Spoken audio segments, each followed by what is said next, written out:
and welcome to Mercurial Gems. I'm V. I'm Jen. And today we are getting to part 3 of our 3-part series that is the sister planets. If you've missed the other 2 parts, we'll go ahead and introduce it here, but I do highly recommend you go back and watch the other 2.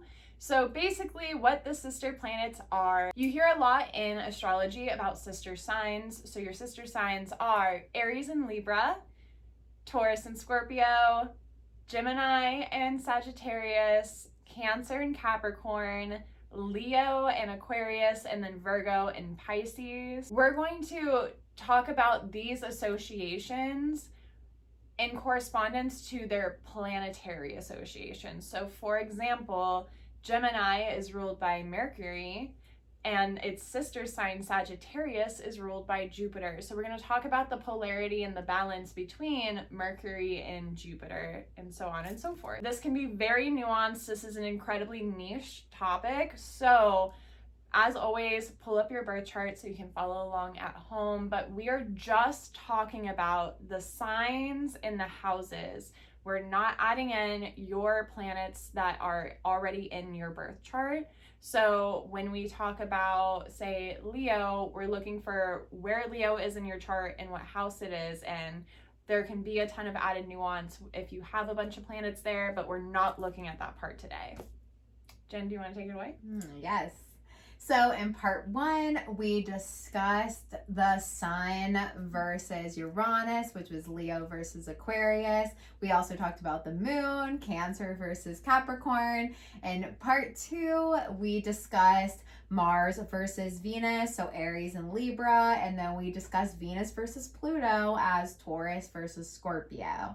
So for today's video, we are going to discuss Mercury, and we're going to discuss that versus Jupiter. Also going to discuss Mercury to Neptune, which will be our Virgo to Pisces. So looking at first where you have Gemini, we will discuss the planet Mercury. And this is also going to be split into kind of the 2 dualities, because Mercury, like Venus, has 2 associated signs. There is obviously lots of theories about this within the astrological community, but we'll think in terms of just the spiritual knowing that we have as of now. And how I view Mercury in terms of the Gemini qualities is this is looking at an area of life where you're going to be endlessly curious. You're gonna want to constantly be shape-shifting, adapting. You're gonna want to have some ability to keep changing up what you're doing. You're gonna want to be able to show versatility and be able to really show that you are not just one thing. Like being boxed in and wherever you have Gemini is Mercury, like really saying, no, like I can constantly be learning something new and therefore changing what I want to do because of what I know. Mm-hmm. And that is the Mercurial sort of energy of change. And when we look at this to the opposite of Sagittarius as association with Jupiter is an area of life where we really expand. We know how to see things from a higher angle. We also know how to inherently trust. There is a very spiritual and philosophical nature that comes in for Jupiter. I believe Jupiter is really tied with just belief, which is very different than the opposite of Mercury that like wants to continue to know through context of taking in new data.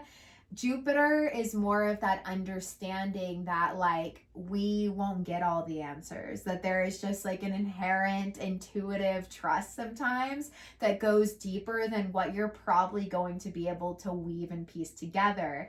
And so I love this in a like philosophical, spiritual context, right? So looking at Mercury versus Jupiter, it can show the 2 extremes and where we need to find alchemy. There can be so much trust in a higher belief system, Jupiter, this constant like, it's just happening, so it's happening. It kind of gives me like a, maybe like the stoner vibe of like being so checked out that you're like, it is what it is, man. You're like, but you haven't actually like tried that. Like, so like it's the implementation of like, well, did you actually attempt, this to see if that changes anything? And it can just be like so trusting that you're also really missing the context of what someone is like speaking and saying. I can see like religious, even extremism at times of like, yes, maybe if we all had the privilege to go live out in the middle of nowhere where there were no pressures, we could be in that level of just trust. But we also are in the context of the busyness of day to day life and having to kind of adjust to the quicker change of pace. And so we need some Mercury energy. And I could see it in the opposite extreme where if you lean into Mercury or that Gemini side of your chart, it can feel like I constantly need to keep consuming. There's such an intellectualizing of like, I know this, I know this, I know this, that you're never leaning into, but this feels right. And I feel like Jupiter inherently like knows when it's time sometimes to surrender or just trust in something that you won't be able to like open a book and be able to see. And I think that's a really big duality that we all often face is like, do I want to keep going back and learning something new? Or do I get to a point where I can trust the skills that I have acquired or something like even beyond maybe like the certification or like the let me just keep going and getting new degrees. Like when do you actually like inherently start to trust yourself? That could be another like little parallel between it. And I also can see Jupiter versus Gemini in this dynamic also being the listening versus constantly intellectually talking or processing. Like when does it get to where we need to actually stop speaking so much, stop like overthinking it so much, and go into a deeper portal of listening to our knowing, more ancient wisdom than what we can access just by hyper thinking of something again and again and again and again and expecting for the result to change. And so I would look at that dance between those two. Where do you have Gemini? Where do you have Sag? And does some of those nuances play out in the house themes that you have those two signs? And so I can give an example for myself. Sagittarius, Jupiter is my 4th house, and Gemini, Mercurial energy is my 10th house.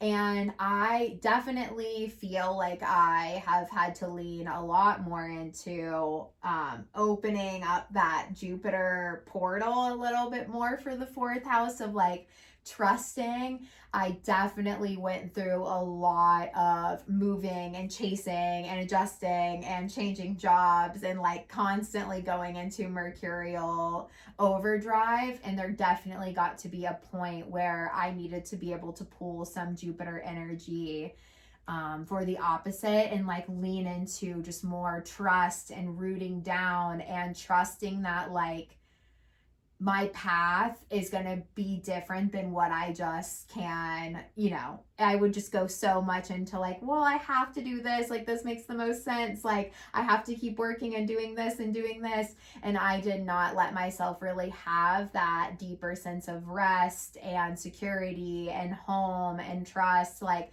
my Jupiter is my 4th house of home. And so I think the year I went nomadic and I like let myself have a lot more space and time to create home in just whatever environment I found myself in was when this really clicked for me of like, oh, there's so much more I can listen to than just my own brain like all the time.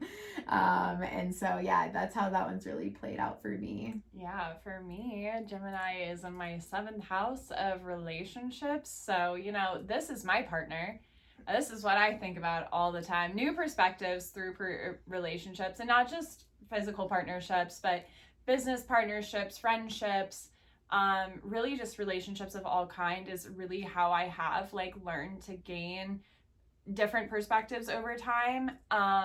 Leaning into Jupiter, that is my 1st house. That is really my sense of self has been a lot of like I see and hear everyone's perspective, but also the alchemy of me is a lot of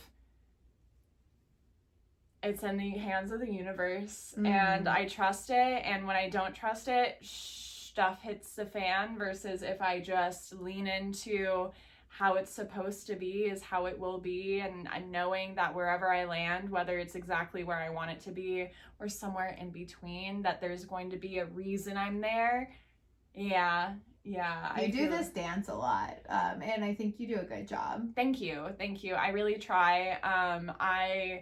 I being Jupiter ruled, like I understand that luck is not gifted to those who are trying to control it. Like luck is on your side when you have surrendered to what is to come, and that's not always easy, but it definitely helps a lot. And I also know, as your partner, that trust sometimes, that over like it is what it is, there sometimes is a path that you should think about that you hadn't, because of just that like Sagittarius of like, oh no, trust me. And I'm like, but there is still like a couple things we could like try before we like fully, I feel like that has come in a few times. But then you give me that perspective, and I may not take it in the moment. Sagittarius really likes to play it chill. But give me like 2 hours and I will have ruminated over everything you said and be like, okay, so actually. Your point, I have thought about it. Yeah, it is pretty valid when you say it that way. So I've decided I'm going to do this, and if it's meant to be, it'll be. Mercury versus Jupiter. So yeah, if you need help like playing that out in your houses, like we have a video that talks about the house themes, and hopefully just like learning that little parallel in our examples maybe will help you kind of play with some nuance between the two houses. Or you could just comment down below if you at least give us your rising sign. We can help you with the other parts. Yeah. And now let's talk about the other side of Mercury. So we're going to talk about Virgo versus Pisces, where you have those two. So starting with the Virgo area of your life, this is going to be the other side of Mercury, which is really looking at the details of something, creating like rhythms off of what you know. I kind of thinking of it more as habit looping.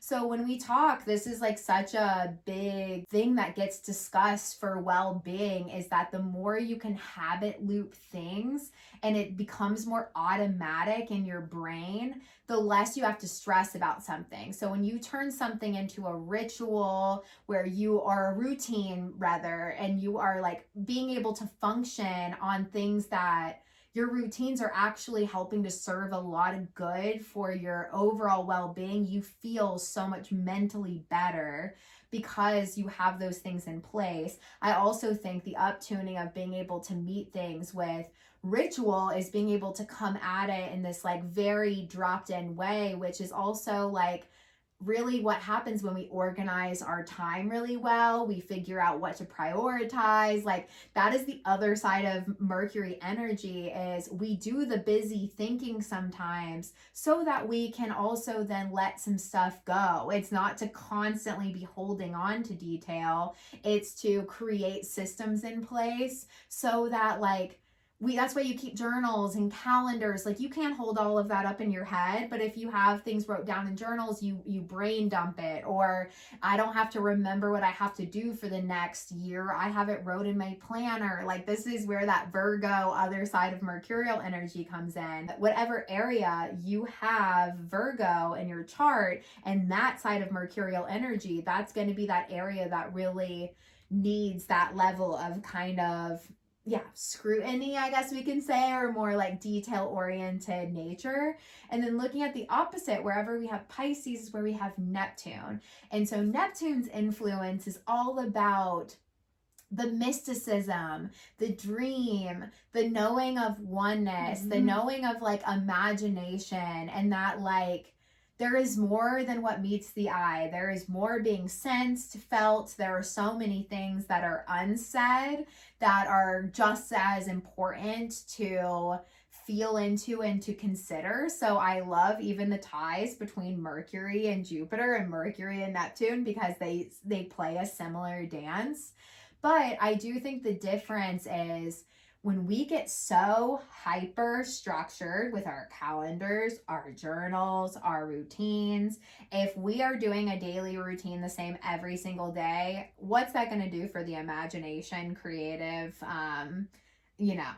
daydreaming side of ourselves? Like, it won't exist because we are getting so hyper controlled. There is no time for the imagination, the play, the invisible, the mystical. So there is a dance that can be played between finding just enough of an anchor to the stuff that we really want to give our time, energy, and effort to, so that we can get to this level of ease and drop in. And I even see that as like where we can go into almost ritual. If you put things on your planner that are going to serve your mind, body, and spirit, and you get to show up, like we try to always make space in our routine to go to sound healing things that help our energy body, things that bring us into community to experience something, so that we feel like we aren't just like prisons to the routines of this like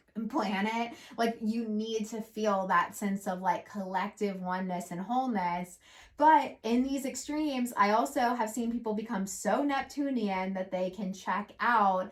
I think heavy, wherever you have Pisces, can be an area where you can really heavily dissociate. You can not want to pay attention to anything. You can get so lost in a fantasy that you're not actually gauging the reality of something very well.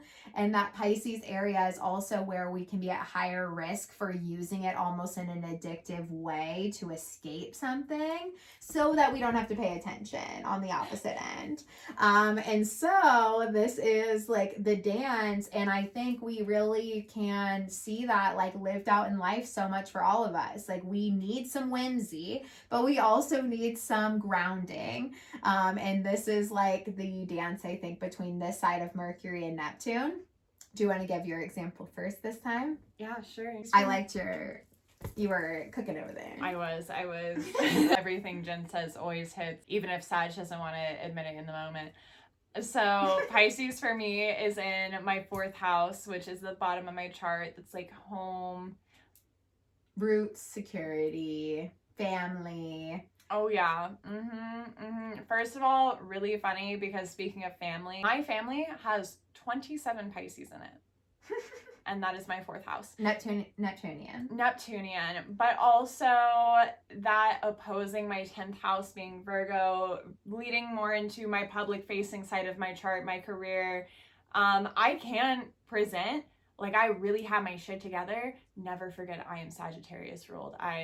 It's to the wind. But with the 10th house, like, I present so put together and like I got this. But then like the 4th house, going back to like my youth, like school time, 4th house was crazy. Like, it was delusional AF. You didn't lean into any positive Neptune. You were like hyper being perfect in the outside world, like teacher's pet. No, yeah, going. Here, Virgo, like, yeah, no one would have guessed a fraction of what was going on at home, because I like strived to be a straight A student. I was always like, I always had a 0 period, even when they weren't required. And I usually had one elective outside of that. And I chose to do summer school, so I would have additional credits, so I would have more time to do my electives at school, like most overachiever. But then actually you get to my 4th house and it was just like Delulu crazy city. But then even as an adult, like my 4th house, while you were talking, this was, you were like dissociating and maybe being lost in a dream. Like, I can't tell you how many times I've moved in with other partners, and I like, I get our house all like homey and what I think is us, and then it takes me years to realize that was literally my Piscean dream of delusion, and I was the only one playing house. Yeah. My bad.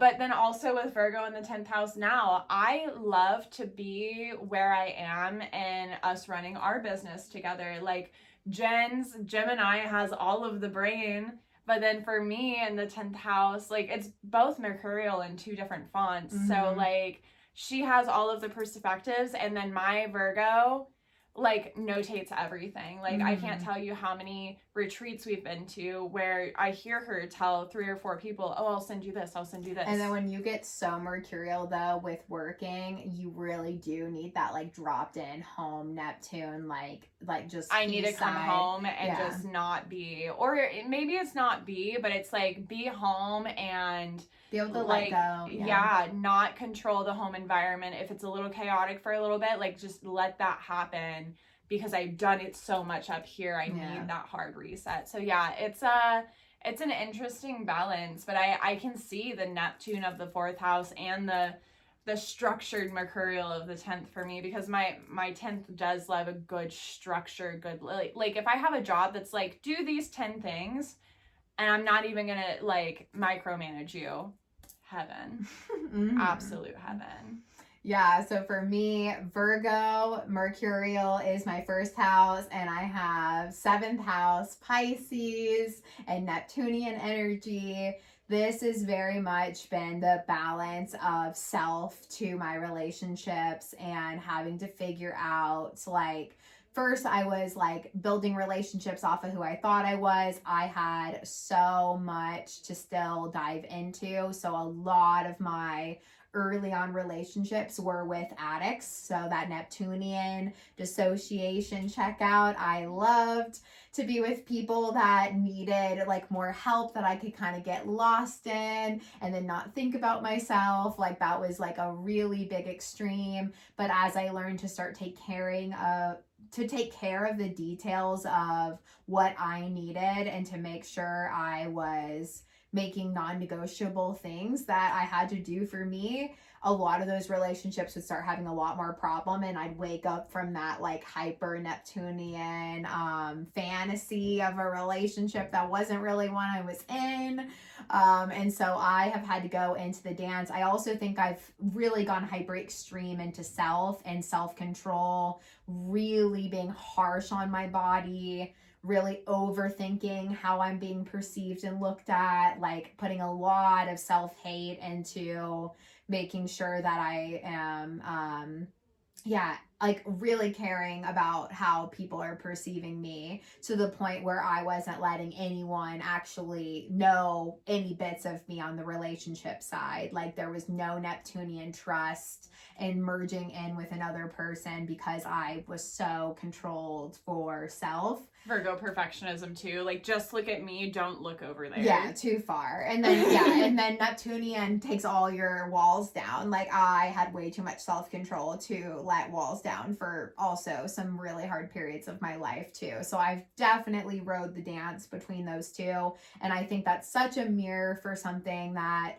I just love, all the spiritual wisdom of the planets and duality and how much that teaches us of what we need to kind of evolve and find balance in our own lives. So if you have questions on that combo, once again, we'd love to hear it. We are always happy to help, so you can definitely comment below and let us know where that's at for you.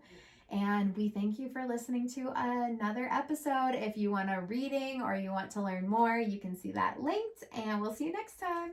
Bye. Bye.